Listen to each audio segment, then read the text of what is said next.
More specifically, I want to talk about how during this period, the private sector was hardly demarcated from public sector in the form of corruption and kleptocracy. We know that that's sort of like history, where private businesses were not really private businesses because our public leaders owned the businesses.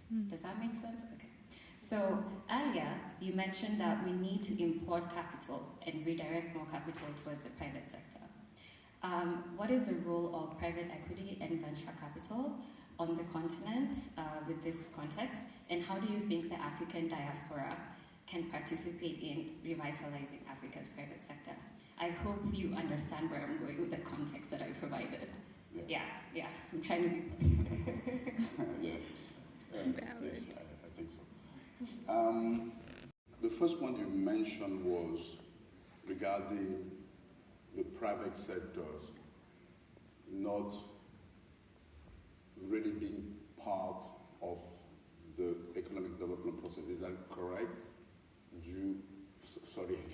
I think part of the question was the issue of corruption in the market and this unclear demarcation between the private sector and the public sector, because sometimes it's a gray area. Yeah, but then the role of private equity and so forth. Yes. Okay, fine. Look, for the first one, I think, let me put it this way, okay?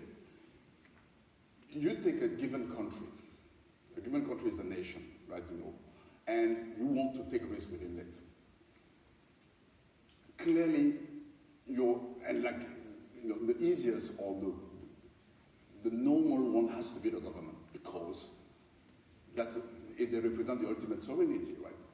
So, for the point that matter, and that's what is actually the framework everywhere, by the way, you want to basically be close as possible from the government. I'm not saying that that's irrational, but this is more or less, they are the one who represent the country. They are the one who basically speak on behalf of the country, either with the multilateral or even sometimes with the private sectors. And people wanted to tip their toes in an environment where they don't really understand the risk very well, would rather go with the entity that clearly legitimately represents the nation.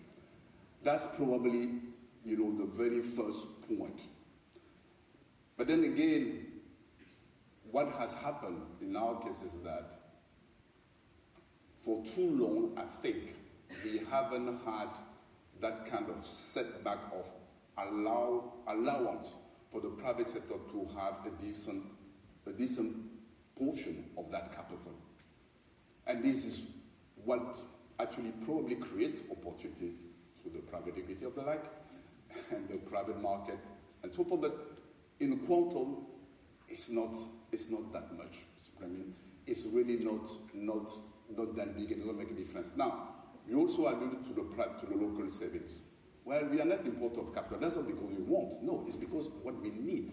We are not generating enough revenues and not enough savings, considering where the average revenue per head, to be able to fund ourselves the needed investment within our countries. So to make it up for those in investment, and sometimes even to buy goods, which is bad. So I mean, as we speak, quite a few African countries still have a huge import basket within the inflation framework, just because it's food that is important. We saw that with the Ukrainian crisis, with wheat and the like.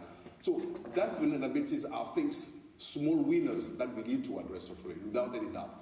Okay, and yes, this is part of the way things are for the time being, and that tend to actually have a pressure on our balance of payment, which exposes us to shock and create inflation very quickly at times, that we can. And the problem also is that this, what is created around this situation is the moment where we don't have the tool of counter-cyclical policy at time when we need it. In other words, when there is a shock, because of the unsure impact, whether it's in the form of high inflation or currency devaluation later on, we have to have a regressive macro policy in order to get back in line. Whereas in developed countries, they can take rate to zero. Why? Because there is always a buyer who needs to come and provide that liquidity. In our case, that's not the case. So what it actually tells you is that you should never get yourself as much as possible to that point, because whatever the medicines are, there is going to be a lot of pain to start with. And sadly enough, we are not too far from that features, you know.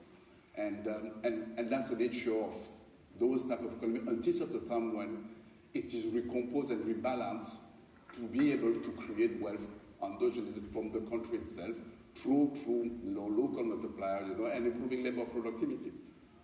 So importing capital is a fact of life. We have to live with that, which basically means that you need to borrow to grow. But just make sure that your growth potential is actually used in such a way that the return is in excess of your cost of borrowing, just plus the savings. That's the way it has to be.